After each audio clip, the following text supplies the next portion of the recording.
Welcome back to the Better Learning Podcast. My name is Matt Rogers, and in this special episode, we're taking you on the road with us to hear directly from members of the A4LE Association for Learning Environments community. Over the past several months, we had the opportunity to attend several A4LE regional conferences across the country, connecting with architects, educators, planners, designers, and industry partners who are all passionate about creating better learning environments. At each conference, we asked attendees a few questions. What does it mean to be radically student-centered? What are the biggest opportunities and challenges facing educational facility planning and design today? What conversations should more people in our industry be having? And of course, we threw in a few fun local questions along the way. This episode features conversations and insights from A4LE Southeast Regional Conference. Without further ado, let's dive in. What does radically student-centered mean to you? So I think to me, that means spaces that are completely student-driven. So, as all of our education changes, we're trying to create environments that students do lead their education. So they're the center of attention. So I think if it's radically different, it's really putting them at the forefront. So they're making the decisions in everything, in their curriculum, in how they arrange their spaces, just all of those things that put them at the forefront of their learning, letting them choose their path. That's what I think they make their own choices. They're making their own choices. And the teachers are there to help guide them, to help guide their path along the way. So I really do think that is not radically different because some people are already doing it. But I think if we could get the whole entire nation to do that, maybe they'd make a little difference in our education.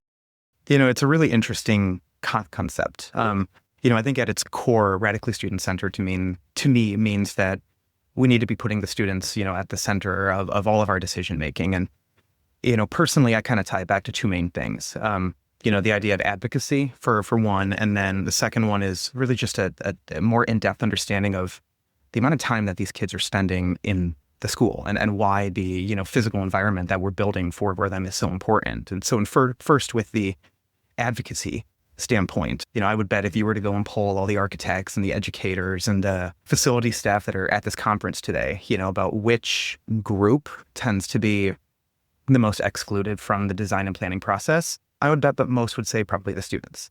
And that's not always the case. I'm sure we're going to see some great sessions today and certainly the tours yesterday. I mean, great examples and case studies of really successful, high-performing projects that had a great level of engagement across the full spectrum, community, teachers, staff, and certainly the students. But the reality is that that's not always possible, especially with K-12 design. And so in those instances where we don't, have a true dedicated student voice, I personally make it a mission of mine to help kind of fill that hole. And the way that I'll do it, actually, I put my kids to work. I have a 3-year-old son who's in preschool, and then I have a 5-year-old daughter who's in kindergarten. She's in a really interesting age because she's just at that age where she's starting to understand her environment and really how that makes her feel. And so, I get such good feedback from her that's different from, what I would see, for example. So what I like to do is early in the design process, during programming, planning, and envisioning, I love to share with her some of the precedent imagery that, I'm going to be reviewing with the school district or the client, and just get her feedback again, because she sees things differently than I see them. I see them differently than the teachers see them. Teachers see them differently than the facility staff see them. And you get so much good feedback, even just by the joy on their face when they see a type of space that maybe they're not used to seeing. And I'll continue this as the project goes on, and we get to the point, where maybe we have a physical model built, and we can start to do some kind of 3-dimensional walkthroughs of it. I'll bring her in again, and I'll show her that, and and just the look on her face, the excitement, and I mean, obviously hearing her say I want to be into those kind of spaces is so impactful. It's my favorite thing about being an architect. And that kind of dovetails into the second thing that I wanted to mention here, which is the importance of understanding the amount of time that these kids are spending in school. So if you think about it, you use my daughter as an example. She's 5. She's in kindergarten. A typical student graduates high school, probably when they're about 18. So we're talking about a 13-year swing here. Now compare this to an adult. A typical career might be, say, 40 years kind of thing. So we're talking about a swing that's about a third of a typical adult career. And there's so much conversation and discourse out there about how important like work setting is. And really what that kind of translates back to is the environment that an adult wants to spend the rest of their life working in. And so I would present the argument that that is as important, if not more so, for these kids, because really for the first X number of years of their life, school is their career. And it's the most formidable years of their lives. And these are the points where we're taking them from babies to the future leaders of the world. And, I have to believe that the physical environment is extraordinarily important for helping them develop to get there. If you think about these students, the concept of getting them to want to go to school each day, that is going to take like half the battle off the equation here. And so a lot of the kind of moves that we're seeing with next gen educational design, more of these collaborative spaces, the flexibility within the classroom, even the flexibility of choice for how the students are sitting. I mean, I was a fidgeter growing up, and I got yelled at all the time for moving. And now instead of paying attention to what's going on, I'm paying attention to not moving. And so, all of that is important for how these kids are going to develop. And I remember, there was always this group of kids that in school seemed to get it. They understood that what they're doing now, school is sort of a departure point to what's coming. Whether that's more schooling or maybe that's a career in the trades, whatever it is, they just got it. But there was also a group of kids, myself included, that maybe had a harder time sort of connecting the dots, that the decisions and what they're doing now has a direct impact on what's to come. And so I just present the argument that if the physical setting is somewhere that these kids want to spend time in, then the learning is just going to follow. That's understanding that everything that we're doing here really needs to be about the kids. Well, I believe if you're thinking about that term radically student-centered, and I know that you're wanting to speak more towards design, construction, facility utilization, that sort of thing, but really it's what should drive all the things that we're doing. That whatever decision we're making, whether it relates to a facility design, a facility construction, a programmatic change in systems, structures, we need to constantly be focused on the impact of that to our students. That needs to be the center of all of our decisions. If you want to think of that center as maybe having more than one component, you think about maybe there's a large center with a smaller center in the middle of it. That smaller center where we should be hyper-focused is being student-centered. Yeah. That larger center has to do with also being adult-focused, secondarily to focusing on our students. So whatever decision we make needs to, number one, be in the best interest of our students. Secondly, the best interest of the adults that work with those students. Then you have to, if you think about a third circle, then the best interest of our community. And if we approach every decision that we make focused on those things, then I think we end up with a better decision, a better implementation. I'm not an educator, and I don't claim to be one. So that's not what inspires me. What I'm about is building buildings the best way we can. Because in my mind, if you build a very well-built building that can last the test of time and gets plenty of use, that's what allows the teachers and everybody else to focus what they do on students, and that they don't have to worry about roof leaks, HVAC problems, climate issues. If it's done right and maintained right, then their jobs become way easier. And also it's to ensure that we're getting the best value with the taxpayers' money that we can. We have a limited amount of money. So my job, or what I feel my job is to ensure that we use that in the best way possible to get the most advantages so that it can be student-centered learning. And the money's not, quote unquote, wasted on things that aren't needed. So to me, radically, something that's important to us is engagement, right? And when I say engagement, it is the involvement of the end user in the process and in the ideating and creation of the space, right? And so this goes right down to the student as well, right? So for us to be radically student-centered, we love it when the student is involved in the creation of the school.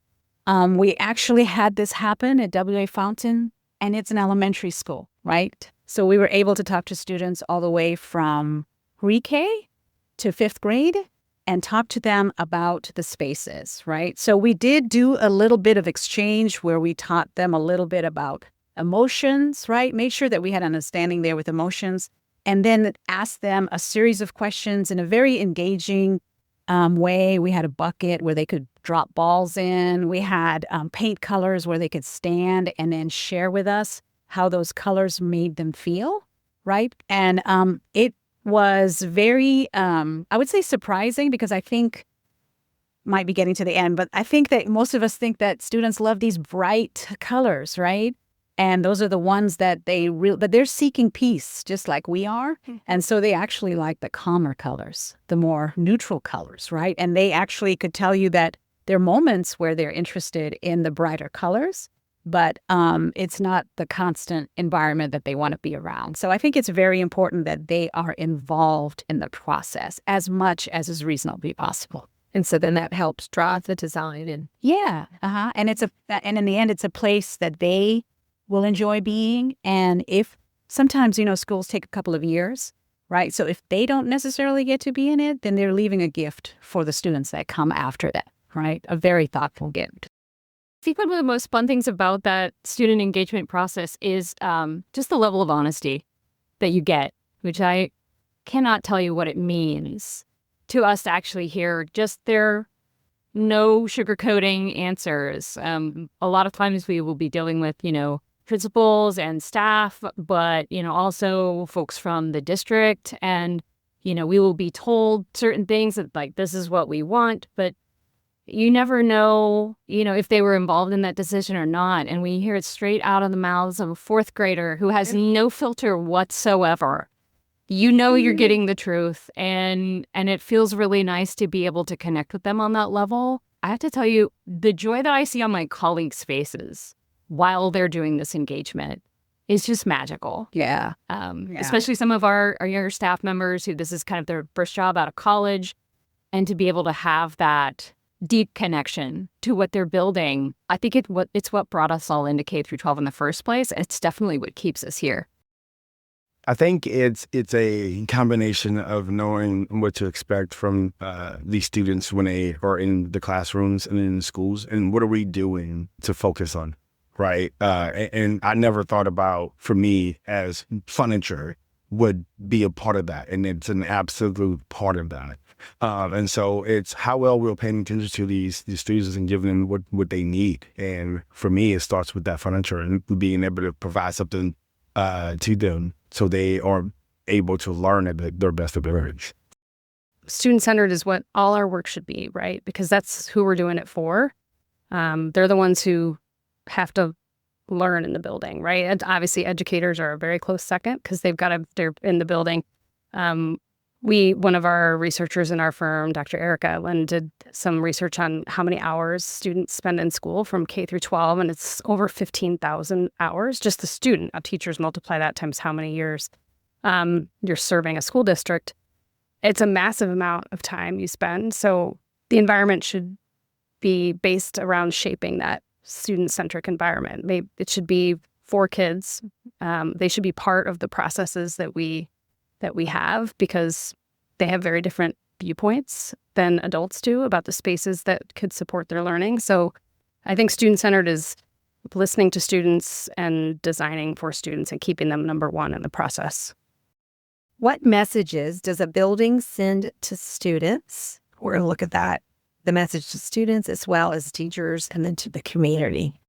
I think the building should be all kind of things. We've learned so much today, right, through the sessions, and it just makes you think about what you want students to feel when they walk into a school. I really think we have an argument sometimes in our office that what is community? And I always choose it's our schools, because schools, everyone goes to a school at some time in their life. They go to a school, whether you're a child or you're dropping your child off. It should be the heart of the community. And that's what I think schools should really be able to represent. So when a new school is built, it's really getting to know that community and making that school feel like it's welcome, like the community is welcome in that school. And of course, I get it. There's a lot of security, safety measures we have to do these days, but you can still do that. We have methods and, we have resources to help us deal with the safety, but also create a welcoming environment. that's completely inspiring, not only just to the students, but to their parents.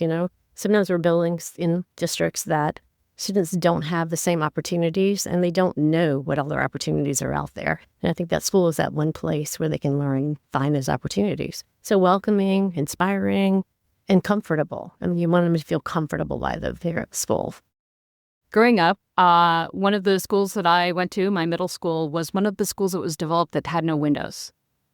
And it definitely sent a message to us as kids that if we weren't even allowed to see the sunshine or the outside, there was no sense of time, no sense of the passage of time. You could tell that it didn't feel like a space where we were being cared for.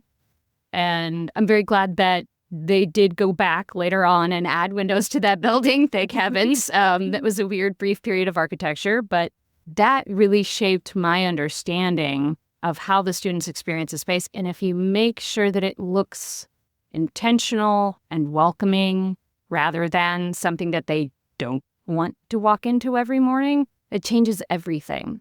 Even going through years where I was in portable learning units in different schools, if the units had windows or didn't, made a difference. And it's amazing what just a little tiny thing like light and being able to see the outside can do for not only your perspective on the day, but your ability to feel like you're in a good place and safe and learn. So, I mean, I think that's influenced a lot of my designs as I've gotten older. And I think the quality of space and our ability to bring in the outside to that space and to do what we can to help increase attention, which is very difficult, anything that we can do for that. Because we know our school days are tightly packed. You have very quick bell changes. And a lot of times you don't feel like you even have enough time to catch your breath. So creating those spaces, I think, is really important. And it will make them feel like, yes, you are here to learn. This is a place where you're safe. This is a place where you can grow. I think that's the most important thing I can do.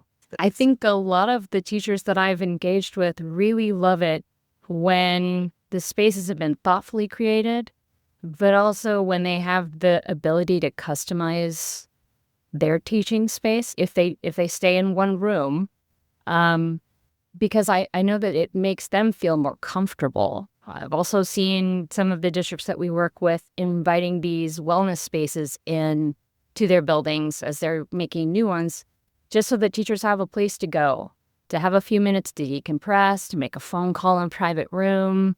Every day isn't a great day sometimes. Sometimes you have a really rough one, and that's a typical human experience. And just allowing them to feel human and to be told that it is okay if you don't have your teacher face on at all times and give you a place to do that. I hope that helps with the teacher retention and their ability to stay in education and keep doing what they're doing, because it's not an easy job. But making sure that it feels safe and separated from anything that could make you not feel safe, but also still tell the community you're here, you're part of this. We do want you to come in. We want you to be able to be in these spaces. So it's a balancing act. And Sophia has been working on that for a long time. Yeah, and it's a partnership. Education is a partnership. All of those entities have to come together to provide the best learning for the students. And so we do recognize the part that the community plays in that student centered learning, right? Let's look at trends. Like, what trends or innovations in school design excite you the most? I kind of preliminarily touched on these in the last comment, but a lot of these next gen trends that we're trying to push for, it's really radically changing how the environment looks and feels. I mean, I think back to when I was in school, and most of us probably in this conference today had the traditional rows of desks facing forward, teacher just regurgitating information and hoping and praying that you remember the information beyond a week from now. But, with the way that schools are changing and really reinforcing and strengthening collaboration, the idea of zoning within the classroom, as an example, the idea of project-based learning where, it's more hands-on instruction, and now the physical environment within the classroom is supporting that. So on a day-to-day basis, let's say one task is more of a group, project where the students are actually actively teaching each other. Having the classroom set up in a way that can support that, where the desks can move around, the furniture can support whatever needs that the child may actually have. And then even taking that outside of the classroom, providing more collaborative breakout spaces. I love the move of providing internal or interior garage doors that open up and, expand a classroom into sort of a gathering hub. And the idea of, a learning neighborhood where the kids are not spending their entire day in one classroom. Depending on what the tasks and the activities are, they're spending time in a collaboration space. They're spending time in a small little breakout area where maybe it's a little bit more one-on-one focused. Really, the idea that the entire school is a tool for learning. I mean, to me, that is the most important thing that I'm seeing in today's day and age.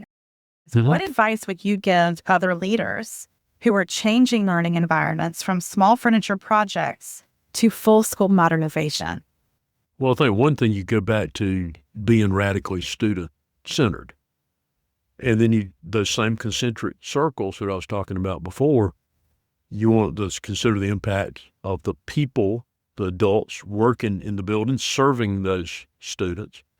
You want to think about the community that you're in. You want to obviously to blend in with that community.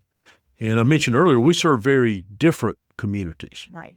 So that's important to consider in design or implementation, or whether you're selecting furniture or doing a small renovation, or you're building, a 250,000 square foot building. We're very programmatically focused. When we go into design on an addition or on a full new building, we want to look at what do we intend the program there to be? And we want that program to inform the design, but we also have to do it with the realization that design has to be flexible enough. If the program need is different in 15 or 20 years, it will be able to be adapted to a future we can't accurately foresee. But if great teaching is the most important variable in education, what should a building do to elevate teacher practice?